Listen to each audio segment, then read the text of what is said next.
नमस्कार, स्वागत है आप सभी का एक बार फिर से आपके अपने चैनल बोलचाल तमिल भाषा में। मैं हूं उमा। इस वीडियो में आज हम तमिल में टेंसेस देखने वाले हैं। सारे ही टेंसेस सिंपल टेंसेस में ही होने वाले हैं, यानी कि सिंपल पास्ट, सिंपल प्रेजेंट और सिंपल फ्यूचर।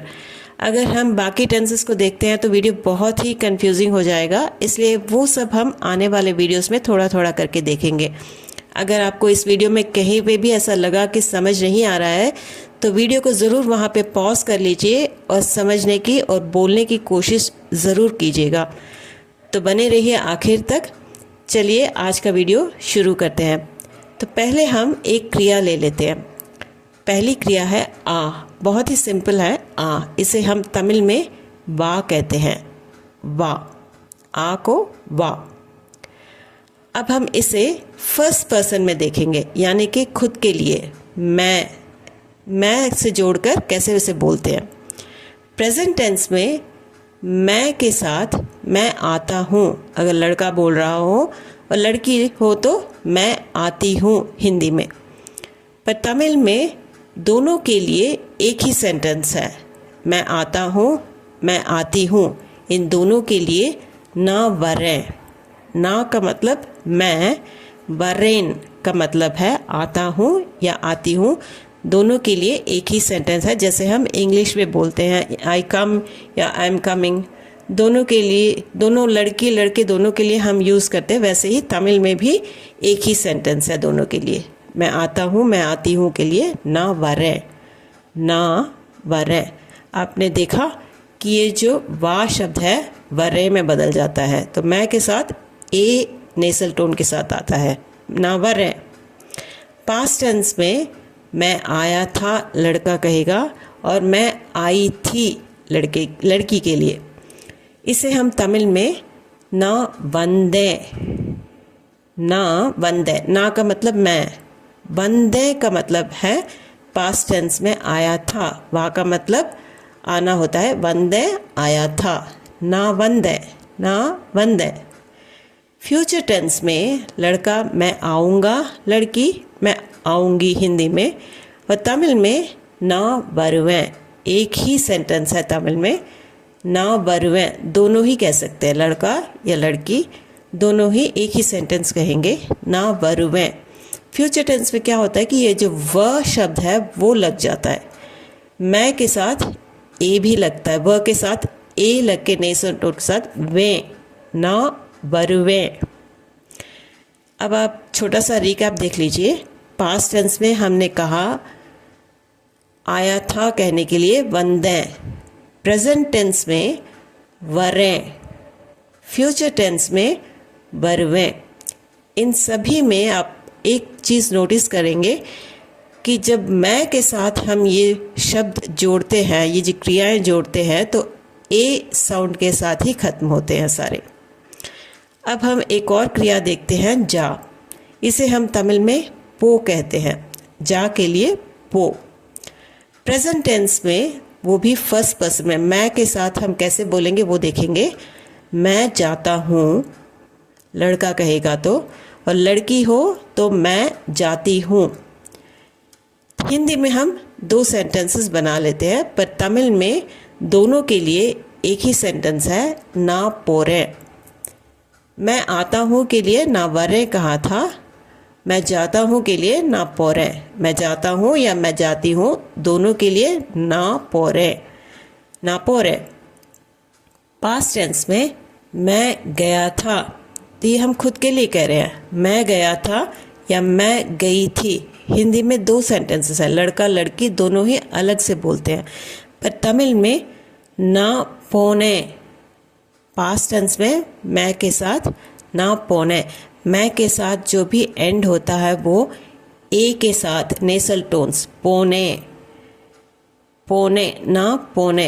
ना का मतलब मैं, पोने गया था। अब हम फ्यूचर टेंस में देख लेते हैं। मैं जाऊंगा लड़का कहता है और लड़की मैं जाऊंगी। इसके लिए तमिल में हम कहेंगे ना पोवें।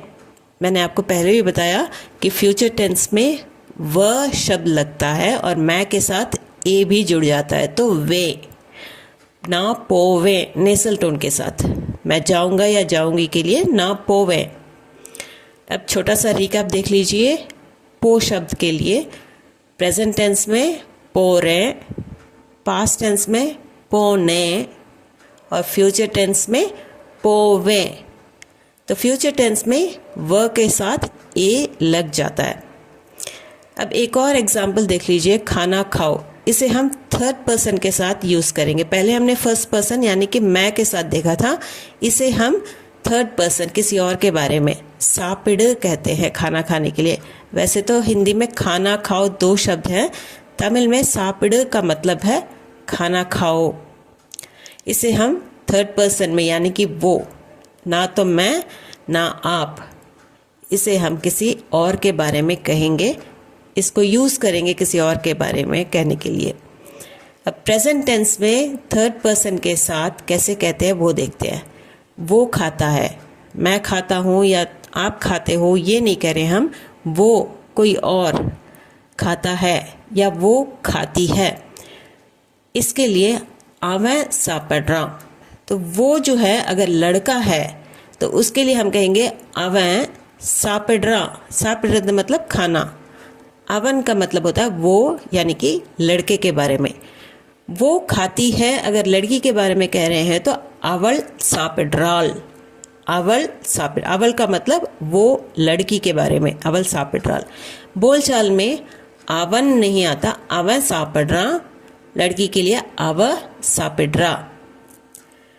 पास्ट टेंस में थर्ड पर्सन के लिए जब हम कहते हैं उसने खाया, मैंने या आपने नहीं, किसी और के बारे में बात कर रहे हैं कि उसने खाया, ही एट। अब हम तीसरे आदमी के साथ जब आदमी के बारे में जब बात कर रहे होते हैं तो उसके लिए कहेंगे अवन सापिटान। पास्ट टेंस की बात कर रहे हैं।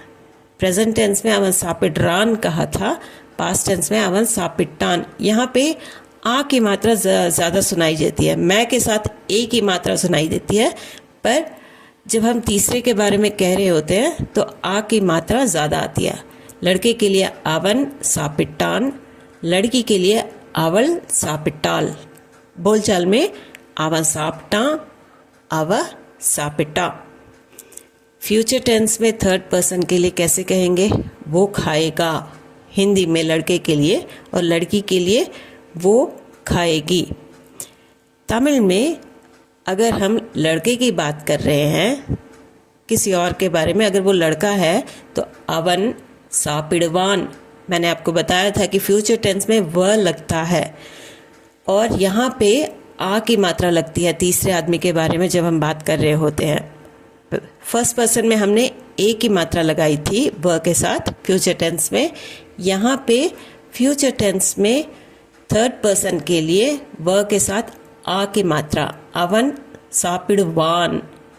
वैसे ही लड़की के लिए अवल सापिड़वाल, पर बोलचाल में अवन सापिड़वा, अव सापिड़वा। या आखिर में एन जो है वो सुनाई नहीं देता है, अवन सापिड़वा, अव सापिड़वा। अब हम एक छोटा सा रिकैप देख लेते हैं। प्रेजेंट टेंस में सापिड्रान या लड़की के लिए सापिड्राल। बोलचाल में सापिड्रा, सापिड्रा। पास्ट टेंस में सापिटान और लड़की के लिए सापिटाल। फ्यूचर टेंस में सापिड़वान, वह लग गया है यहाँ पे, और लड़की के लिए सापिड़वा, सापिड़वा। अब हम कुछ ऐसे छोटे छोटे वाक्य देखेंगे जो आपके लिए डेली यूज़ के लिए बहुत यूज़फुल होने वाले हैं। तो चलिए पहला सेंटेंस देखते हैं।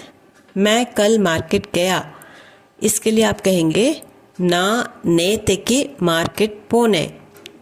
ना का मतलब मैं, नेत का मतलब होता है कल, बीता हुआ कल के लिए नेत, नेत्र होता है पर बोलचाल में नेत कहते हैं। नेते के मतलब कल को।